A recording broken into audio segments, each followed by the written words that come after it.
Hello dear everyone, अभी हम लोग करने वाले हैं क्विक रिवीजन करेंगे D and F block elements का टर्म 2 एग्ज़ाम के लिए जो 7 मई को होने वाला है। आप लोग का 7 मई को जो होने वाला एग्ज़ाम है, बस उसके लिए ये रिवीजन करेंगे। ये वीडियो मैं क्यों लाई हूँ बता दूँ आपको। इससे जस्ट पहले मैंने एक वीडियो दिया था जिसमें आपको बताया हुआ है कि 0 से पासिंग मार्क्स या अच्छा मार्क्स गेन करने के लिए आप क्या क्या पढ़ सकते हैं। तो उसमें मैंने बताया है आप लोगों को कि डी एंड एफ ब्लॉक पढ़ लीजिए, कोऑर्डिनेशन कंपाउंड पढ़ लीजिए और कन्वर्सन पढ़ लीजिए। तो कन्वर्सन का मैंने लाइव क्लास आपको दिया है, ठीक है। अभी ये डी एंड एफ ब्लॉक का क्विक रिवीजन करेंगे। देखिए फटाक से जितना पढ़ाऊंगी बस उतना रिवीजन कर लीजिए, आपका एक भी क्वेश्चन नहीं छूटेगा ट्रांजिशन मेटल से, 100% श्योर। चलिए तो स्टार्ट करते हैं अपना क्लास। टाइम को बिल्कुल भी बर्बाद नहीं करते क्योंकि टाइम है नहीं हम लोग के पास। तो सबसे पहले देखिए D and F block elements की बात जब की जाती है तो आप लोगों को क्या करना होता है। सबसे पहले जान लीजिए कि एस और पी ब्लॉक एलिमेंट्स के बीच में होता है कौन सा, D block elements. S block में होता है मेटल, पी ब्लॉक में जनरली नॉन मेटल्स होते हैं, इसमें मेटलॉइड्स भी होते हैं, लेकिन हम लोग उसको बोलते हैं कि नॉन मेटल का ग्रुप है। यानी नॉन मेटल से मतलब हो गया कि ये इलेक्ट्रोनिगेटिव ग्रुप होता है, इलेक्ट्रोनिगेटिव। हाँ, इलेक्ट्रोनिगेटिव का मतलब इलेक्ट्रॉन लेने वाला, गेन करने वाला, गेन ऑफ इलेक्ट्रॉन करेगा, ये गेन ऑफ इलेक्ट्रॉन करेगा, ठीक है। मीन्स कि यहाँ पे देखिए गेन ऑफ इलेक्ट्रॉन, तो इसी में क्या आ जाता है, क्लोरीन है तो क्लोरीन क्या लेता है, Cl माइनस बनाता है, फ्लोरीन है F माइनस बनाता है। तो इस तरह से ये सब क्या है, नॉन मेटल्स है। आप देखेंगे कि एस ब्लॉक एलिमेंट्स के अंदर जितने भी हैं उसे मेटल्स कहते हैं और ये क्या बनाते हैं, पॉजिटिव चार्ज गेन करते हैं। पॉजिटिव चार्ज गेन करते हैं मीन्स कि इलेक्ट्रॉन का लॉस करते हैं। क्या करते हैं, रिवीजन करा रही हूँ, बस शब्दों को सुनिए और समझिए। Loss of electron, loss of electron होगा तो पॉजिटिव चार्ज होता है। जैसे फॉर एग्जांपल सोडियम है तो सोडियम क्या करता है, इलेक्ट्रॉन लॉस करता है, Na+ बनाता है। मैग्नीशियम है तो वो क्या करता है, इलेक्ट्रॉन लॉस करता है, मैग्नीशियम प्लस बनाता है। अब आप कहेंगे कि आप S और P क्यों पढ़ा रही हैं इतना, तो ये देखिए नेचर, देखिए इसका इलेक्ट्रोपॉजिटिव नेचर है, ये इलेक्ट्रोनिगेटिव नेचर है। समझ गए, ये क्यों नीड था मुझे पढ़ाने का, क्योंकि जस्ट इसके बाद आपको क्विक रिवीजन वीडियो डालूंगी कोऑर्डिनेशन कंपाउंड का, वहाँ पे इस्तेमाल करेंगे इसका, ठीक है। अब यहाँ देखिए डी ब्लॉक एलिमेंट्स का जो गुण होता है वो मेटल से मिलता जुलता है, इसलिए इसको क्या कहते हैं, ट्रांजिशन मेटल के नाम से भी जानते हैं। ट्रांजिशन एलिमेंट, ट्रांजिशन मेटल, जो कहना है आप कहिए, उससे कोई दिक्कत नहीं है। ट्रांजिशन का मतलब है बीच का, एस और पी के बीच का डी ब्लॉक एलिमेंट्स। बात आ गई आपके समझ में कि ट्रांजिशन मेटल क्यों कहते हैं, क्योंकि एस और पी के बीच में होता है, ठीक है, डी ब्लॉक में रहता है। डी ब्लॉक क्यों होता है, क्योंकि इसके एलिमेंट्स का जो लास्ट इलेक्ट्रॉन है वो कहाँ इंटर करता है, डी सबसेल में करता है, डी सबसेल में करता है। अब यहाँ देखिए, ये देखिए पीरियोडिक टेबल है, आपको दिखा रही हूँ, ठीक है। तो हम लोगों को सिर्फ पढ़ना कौन सा है, ग्रुप फर्स्ट पढ़ना, सिर्फ इसका जो ग्रुप ये है आपका, फर्स्ट नहीं बोलेंगे, एक ट्रांजिशन सीरीज फर्स्ट जो है हम लोगों का, वो हम लोगों को पढ़ना है, ठीक है। तो हम लोगों का कौन सा, scandium, titanium, vanadium, chromium, manganese, ferrous, cobalt, nickel, copper, zinc, बस इतना को ही हम लोगों को पढ़ना है। इसके अलावा हम लोगों को पढ़ना नहीं है, ठीक है। इसी में कैसे ट्रेंडिंग होता है, कैसे ऑक्सीडेशन स्टेट होता है, कैसे कलर बनाता है, ये सब देखना है। तो सबसे पहले देखिए, एक बारी मैं आपको कहूँगी कि आप लोग क्या करें, याद कर लें एटॉमिक नंबर, ठीक है। एटॉमिक नंबर जरूर याद कर लें। जैसे मान लीजिए फटाक से बोलिए, स्कैंडियम का 21, फिर आपका टाइटेनियम का 22, वेनेडियम का 23, क्रोमियम का 24, हाँ, आपका मैग्नीज 25। एक बारी दो बारी बोल लेंगे तो आपको याद हो जाएगा और फिर कोई परेशानी नहीं रहेगी बच्चे एग्जाम में। Fe26, कभी कभी क्या होता है कि एटॉमिक नंबर दे भी देता है, कभी कभी नहीं भी देता है, तो उस समय परेशानी हो जाती है, नहीं देने पर परेशानी हो जाती है, ठीक है। निकेल 28, बस इतना ही तो याद करना है, क्या है, निकेल 28, आधा तो याद भी होगा आप लोगों को। कॉपर 29 और लास्टली जिंक 30, हाँ हुआ ना।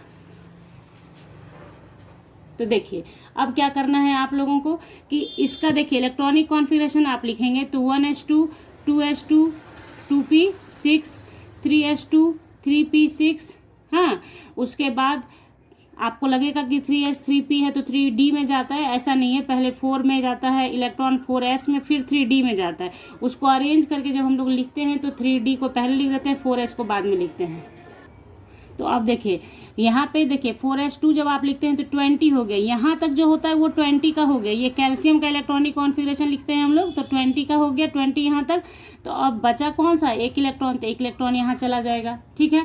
उसी तरह से आगे भी आप लिखते चले जाएंगे, यहाँ पे 4s2 रह जाएगा, 3d2 टाइटेनियम का लिख लीजिएगा, उसी तरह से d3 लिख लीजिएगा। वेनेडियम का कहानी शुरू होता है क्रोमियम से, जहाँ पे आप कॉन्फ़िगरेशन जब आप लिखेंगे पूरा ऐसे ही लिखते लिखते आइएगा। 3p6 था, सिर्फ 4s और 3d में चेंजेस कितना लाना है आपको, सो देखिए यहाँ 3d4 होगा, एक्चुअली 3d4 होगा और 4s2 होगा, लेकिन इसको क्या करिएगा, एक इलेक्ट्रॉन जंप करा के इसके पास भेजिएगा और हो जाएगा 4s1 3d5। इसका reason half filled full filled ज़्यादा स्टेबल होता है देन पार्शियली फील्ड।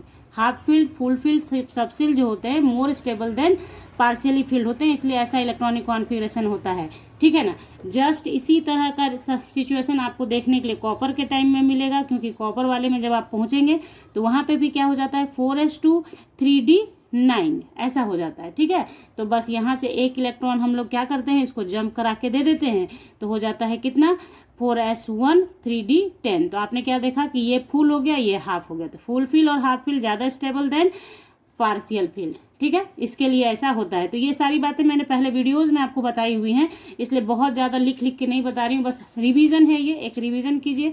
अब देखिए यहाँ पे क्या करना है आपको कि क्वेश्चन आता है, जैसे मान लीजिए एक सेकेंड, अब देखिए स्कैंडियम आपने देखा, अब इसी में कहता है कि स्कैंडियम कहता है कि स्कैंडियम 2+, देखिए कहेगा कि स्कैंडियम 2+ बनाइए, कहेगा स्कैंडियम 3+ बनाइए, और बताइए कि इसमें से कौन सा कलरलेस है। जैसे जब ऑक्सीडेशन स्टेट बनाते हैं तभी आप कलरलेस है बता सकते हैं, अनपेयर्ड इलेक्ट्रॉन है बता सकते हैं, पैरामैग्नेटिक बता सकते हैं। अभी आगे आपको तुरंत रिवीजन करा दूंगी, 4-5 ऐसे टर्म्स हैं जो क्वेश्चंस के रूप में आपके सामने आते हैं एग्जामिनेशन के अंदर, तो फटाक से हो जाएगा। लेकिन थोड़ा बेसिक सीख लें, बहुत सारे बच्चों का कमेंट है कि बेसिक ही नहीं समझ में आ रहा है उन्हें, इसलिए ये बता रही हूँ, तो ध्यान से समझिएगा।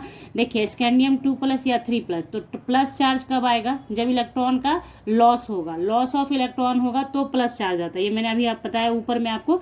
तो देखिए यहाँ पे स्कैंडियम 2+ बनाना है, तो आप इसको जब अरेंज्ड वे में लिख लोगे ना, तो इसका क्या हो जाएगा, देखिए 4s इधर आ जाएगा, यानी 3d1 4s2, outer most shell 4 है, ये सिर्फ वो प्रिंसिपल के अकॉर्डिंग इसको लिखा जाता है। बाकी क्या होता है, अरेंज जब आप करेंगे तो 3 को एक जगह रखेंगे, 4 को एक जगह करेंगे, और पहचान भी होता है कि जो सबसे बड़ा सेल है वही आउटर मोस्ट सेल है, जो सबसे बड़ा सेल है वही आउटर मोस्ट सेल है, पहचान है ये।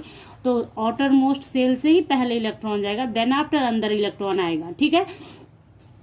तो यहाँ देखिए इसे क्या कहेंगे हम लोग, तो यहाँ देखिए स्कैंडियम 2+ बनाना है ना आपको, तो 4s का दोनों इलेक्ट्रॉन बाहर चला जाएगा, बचा क्या 1s2 2s2 2p6 3s2 3p6 4 से तो इलेक्ट्रॉन चला गया बाहर, तो 3d1 रह गया, 4s 0 हो गया। अब आपके पास इसमें इलेक्ट्रॉन नहीं है, और जब 3+ कहेगा 3+ बनाने के लिए, तो ध्यान दीजिए 1s2 2s2 2s2 2p6 3s2 3p6 3d, ये भी इलेक्ट्रॉन लूज कर देगा, अब इसका भी निकल जाएगा, 4s का तो निकल ही चुका है। तो अब आप ध्यान दीजिए, इसी एक क्वेश्चन से आपको क्या क्या समझ में आ गया कि जब हमने स्कैंडियम 2+ बनाया तो इसमें एक इलेक्ट्रॉन खड़ा है, अकेला है, पेयर में नहीं है, तो इसे कहते हैं अनपेयर्ड इलेक्ट्रॉन।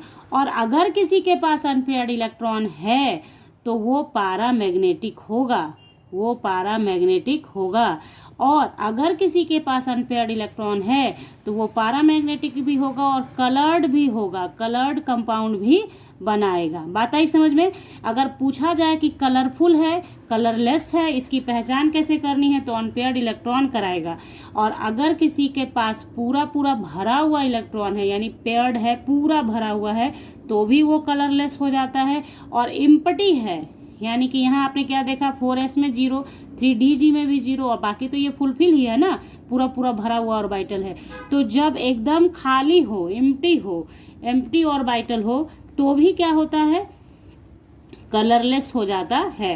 2 क्वेश्चन आपका इससे अराइज कर लिया आपने कि अगर हमें कलरफुल भी बताना है कि गिवन आपका आयन जो होगा स्कैंडियम 2+ लिख देगा, टाइटेनियम 2+ लिख देगा, वेनेडियम 3+ लिख देगा और कहेगा which one is colourless, which one is colourful. तो कैसे बताइएगा? ऐसे ही पहले तो आप क्या करेंगे, सबका कॉन्फ़िगरेशन लिखेंगे और बताएंगे कि कॉन्फ़िगरेशन में ये अनपेयर्ड इलेक्ट्रॉन है, that's why colourful, unpaired electron नहीं है, दैट्स वाई कलरलेस। क्लियर? समझ में आ रही बात? ये रिवीजन है बच्चों, नोट्स नहीं लिखवा रही हूँ आपको, सिर्फ समझाने आई हूँ कि एग्जामिनेशन से पहले आप कैसे समझ सकते हैं। ठीक है, तो ये एक चीज़ हुआ। और अनपेयर्ड, अगर यहाँ पे एक भी इलेक्ट्रॉन नहीं है, यानी कि सारा का सारा क्या है, no unpaired electron, no unpaired electron.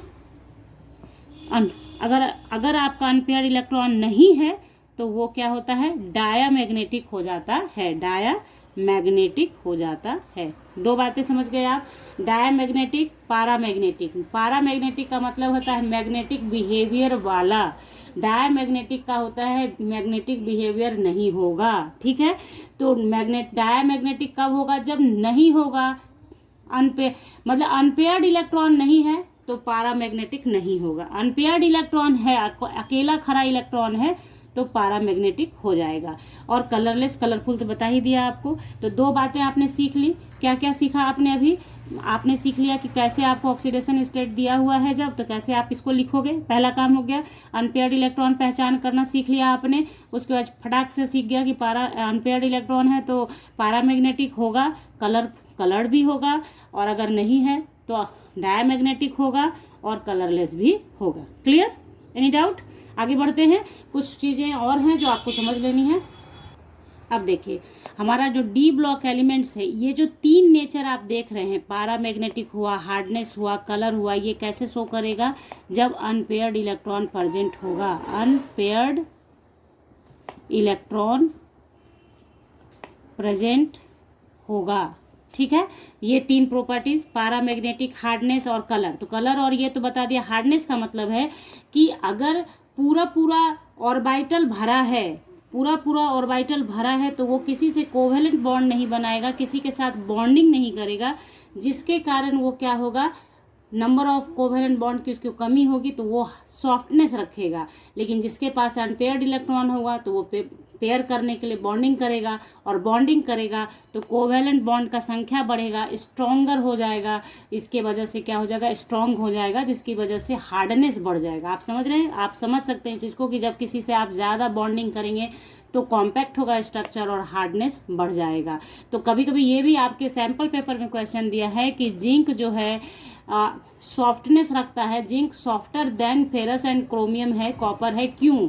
तो इसका रीज़न क्या है, कॉपर और फेरस के पास अनपेयर्ड इलेक्ट्रॉन है, बल्कि जिंक के पास 30 होता है ना। इसका जब आप कॉन्फ़िगरेशन पूरा लिखते हैं तो लास्ट में आपको 4s2 और 3d10 मिलता है, यानी कि इसका पूरा ऑर्बिटल भरा पड़ा है। दैट्स वाई ये क्या करता है, कोवेलेंट बॉन्ड नहीं बनाता है, इसके वजह से ये क्या हो जाता है, सॉफ्टर हो जाता है। ये आपके सैम्पल पेपर टर्म 2 में ये क्वेश्चन दिया गया है।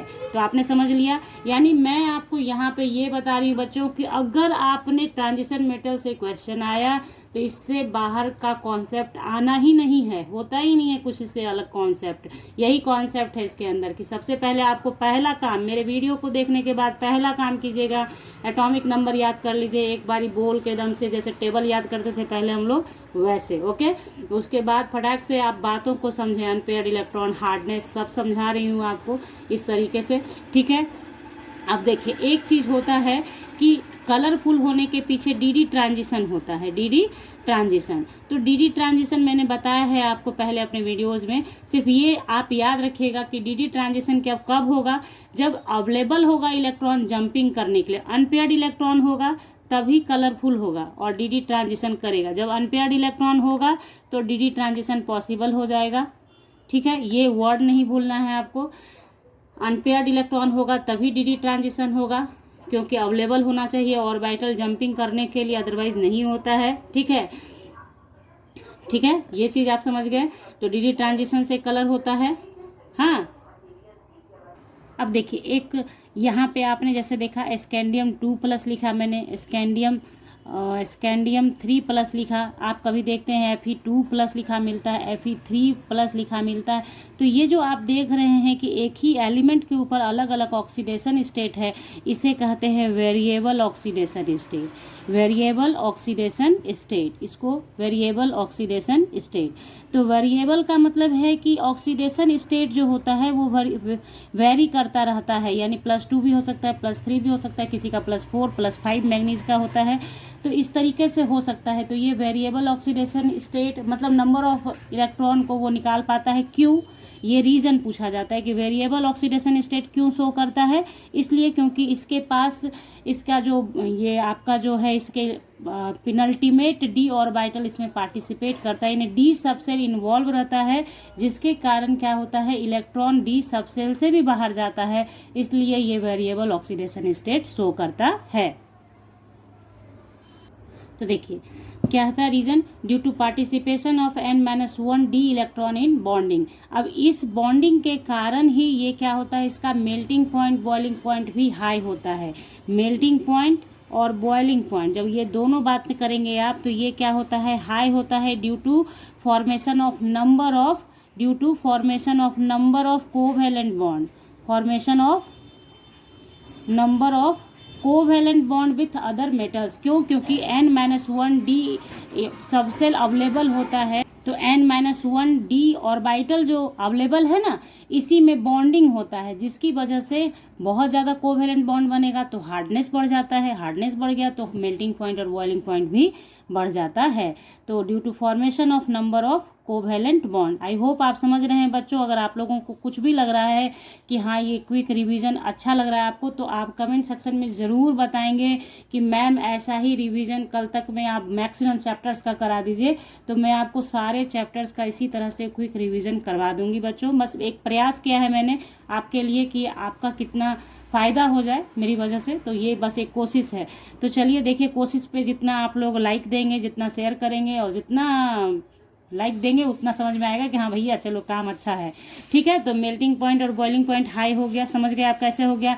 वेरिएबल ऑक्सीडेशन क्यों हो गया? क्योंकि participation of n-1 d electron हुआ, और इस n-d को क्या बोलते हैं? पिनल्टीमेट सेल बोलते हैं। पिनल्टीमेट सेल, पिनल्टीमेट मतलब आउटर मोस्ट के जस्ट पहले वाला, आउटर मोस्ट के जस्ट पहले वाला पिनल्टीमेट सेल। समझ गए? समझ में आया आपको कि पिनल्टीमेट का मतलब क्या है?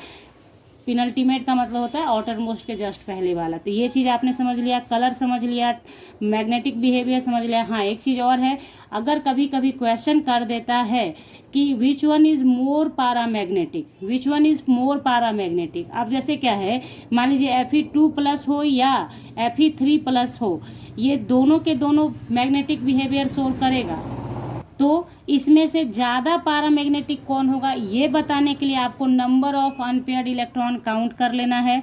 तो आप एक चीज़ जगह नोट करके लिख लीजिए कि अगर पारामैग्नेटिक में कंपेयर करना हो कि कौन सा ज़्यादा पारामैग्नेटिक, नोट करके रख लीजिए, paramagnetic behaviour proportional to number of unpaired electron, यानी maximum number of unpaired electron तो मैक्सिमम होगा पारामैग्नेटिक बिहेवियर।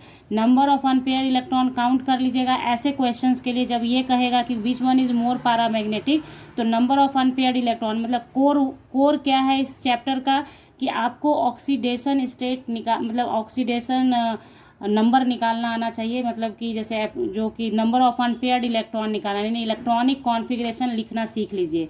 जो सिखाया है आपको जिस तरीके से स्कैंडियम का, वैसे ही वैसे आप लिखेंगे हर तरीके से। आपको शुरू में बता दिया आउटर मोस्ट सेल का पहचान कर लीजिए, वैसे इलेक्ट्रॉन निकालिए और अनपेयर्ड इलेक्ट्रॉन पहचान कर लीजिए। तो इस तरह से पैरामैग्नेटिक में भी आपने कंपैरिजन कर लिया, सॉफ्टर हार्डर हार्डनेस सब चीज़ कर लिया, कलरलेस कलरफुल पढ़ लिया। उसी तरह से अगर क्वेश्चन आ जाता है कि ये कैटलिस्ट का काम करता है, तो वो भी आपको बताया था कि इसका जो साइज होता है ना, वो स्मॉलर साइज है, ये किसी में भी फिट हो जाता है, मतलब किसी भी मेटल्स के साथ मिला के जब आप इसको एलॉय तैयार करेंगे तो एलॉय भी इसका तैयार हो जाता है।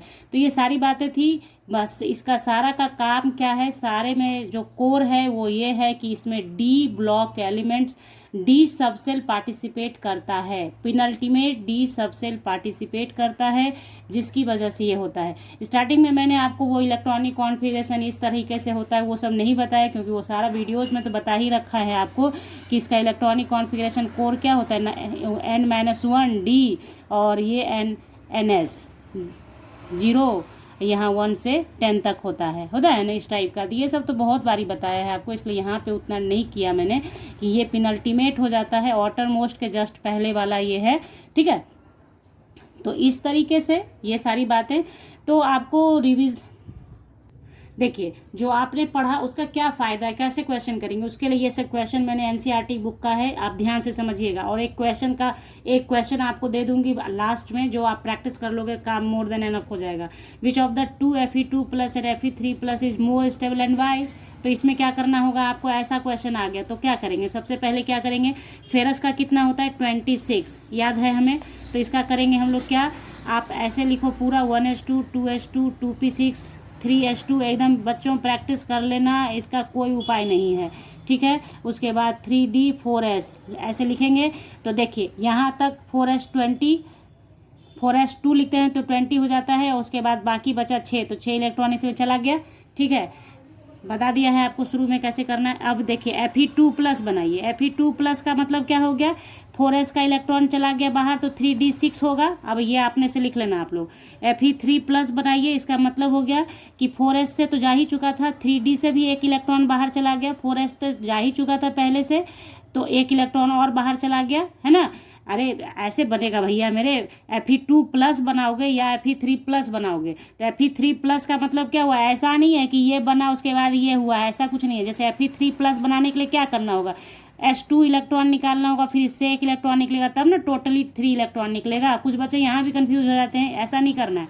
यहाँ पे ध्यान देना है कि 3 प्लस मतलब Fe3 प्लस बनाना, यानी इसका इलेक्ट्रॉन बाहर, इसका एक इलेक्ट्रॉन बाहर, तब ये बना। Fe2 प्लस बनाना था, इसका दोनों इलेक्ट्रॉन बाहर किया तो ये बच गया। अब बात आई कि स्टेबिलिटी क्या है हमारा, स्टेबिलिटी जो है हमारा वो Fe3 प्लस का ज़्यादा होगा Fe2 प्लस से। क्यों, क्योंकि इसका सेल जो है हाफ फिल्ड है, इसका 3d जो है 5 इलेक्ट्रॉन है, डी में कितना होता है 10 होता है, 10 का आधा 5, तो ये ज़्यादा स्टेबल होगा क्योंकि इसका कॉन्फ़िगरेशन ही स्टेबल हो गया देन इससे। समझ गए आप कैसा कैसा क्वेश्चन आ सकता है। ये तो मैंने आपको बोला भी नहीं था उस टाइम पढ़ाते वक्त कि स्टेबिलिटी भी आप इससे बता सकते हैं, तो ये आप समझ गए। बार बार बता रही थी आपको कि फुल फील्ड हाफ फील्ड ज़्यादा स्टेबल देन पार्शियली फील्ड, तो ऐसे क्वेश्चन भी आएंगे बच्चों, तो इसी से होगा, यानी कि ये नहीं किया तो कुछ नहीं किया, ये तो करना ही पड़ेगा, ठीक है। बस बार बार वीडियो के माध्यम से कह रही हूँ कि ये आप, मैं लास्ट में जो क्वेश्चन दूंगी उसका प्रैक्टिस कर लेना बहुत ज़रूरी है बच्चों, ठीक है। उसके बाद आइए क्वेश्चन नंबर नेक्स्ट, इसको आप खुद भी कर सकते हैं। Zn2 plus salts are colourless जबकि निकल 2 प्लस आर कलर्ड। तो कलर वही बताना है, तो आपको पहचान करनी है कि मेरे पास अनपेयर्ड इलेक्ट्रॉन है या नहीं है। तो जिंक 2 प्लस जब आप बनाएंगे तो पहले जिंक 30 का लिख लेना, जिंक 30 का पहले लिख लेना, तब आप जिंक 2 प्लस लिखना, ठीक है। 1s2 2s2 2p6 3s2 3p6, आप ही के लिए इतना टाइम ले रही हूँ बच्चों, नहीं तो फटाक से इसको 3d10 4s2, हाँ। तो जिंक 2 प्लस बनाओगे आप तो यहाँ से इलेक्ट्रॉन बाहर जाएगा तो 3d10 तो भरा ही रह गया ना, पूरा फुल फिल्ड रह गया। 3d10 में पूरा 5 दूनी 10 पेयर्ड इलेक्ट्रॉन ही रह गया, तो ये कलरलेस हो जाए, ये कलरलेस रह जाएगा। जबकि निकल का जब हम लिखेंगे तो निकल का 28 होता है ना, 28 होता है निकल का, ठीक है। तो इसमें आप जब करोगे तो अनपेयर्ड इलेक्ट्रॉन मिलेगा ना आपको, ठीक है। 28 होता है इसका जब आप कॉन्फ़िगरेशन लिखोगे तो क्या आएगा आपके पास, पूरा तो यहाँ तक आ ही जाएगा, तो 3d8 4s2 आएगा ना, ऐसा 4s2। तो यहाँ पे हमारा क्या हुआ, ये ऐसे करने का मतलब है भैया, ये लिख रहा है, यही लिख रही हूँ बार बार, ठीक है। 1s2 2s2 2p6 3s2 3p6, तो काहे का रिवीजन रह जाएगा जब सारा लिख ही दूंगी बार बार। तो 3d8 4s2 हैं। तो यहाँ पे आपको क्या करना है भाई, Ni2 प्लस बनाना, निकल 2 प्लस, तो क्या हो जाएगा, यहाँ का इलेक्ट्रॉन आउट 3d8। लेकिन अभी भी आप यहाँ देखिए, अगर d ऑर्बिटल हम बनाते हैं 1 2 3 4 5, 8 इलेक्ट्रॉन भरिए, 1 2 3 4 5 6 7 8, 2 इलेक्ट्रॉन अनपेयर्ड है ना, अनपेयर्ड इलेक्ट्रॉन है तो क्या होगा, कलरफुल होगा, कलर्ड होगा। ठीक है, समझ में आ गई बात कैसे करना है। ऐसे ही आपको सीखना है और लिखना तो आपको आता ही है। आप लिख ही दोगे कि we know that when unpaired electron present elements form coloured compound या कलर्ड सॉल्ट, ये जो भी आपको आएगा क्वेश्चन में लिखने के लिए उसके अकॉर्डिंग लिखना। ठीक है, ऐसा नहीं कि जो बोल रही वही लिख देना, क्वेश्चन जैसा दिया रहेगा उसके अकॉर्डिंग। ओके, चलिए अब ये क्वेश्चन इंपॉर्टेंट है। देखिए यहाँ पे calculate the spin, NCERT book का क्वेश्चन है ये। Calculate the spin only magnetic moment of M2 plus ion Z दे रखा है। जेड मतलब एटॉमिक नंबर, तो फटाक से उठाना इसे। M27 है, फटाक से करो। 1s2 2s2 2p6 3s2 3p6 और 3d4s2 तो 20 और यहाँ पे 7 डाल दिया। ठीक है, तो हो गया हमारा कितना, ये ट्रिक सिखा रही हूँ। 4s2 में जब जाता है इलेक्ट्रॉन तो 20 तक होता है, उसके बाद डी में जाना है तो बचा हुआ इलेक्ट्रॉन ही जाएगा ना। 20 हो चुका है, इसमें 7 इलेक्ट्रॉन डाल दिया तो 27 हो गया।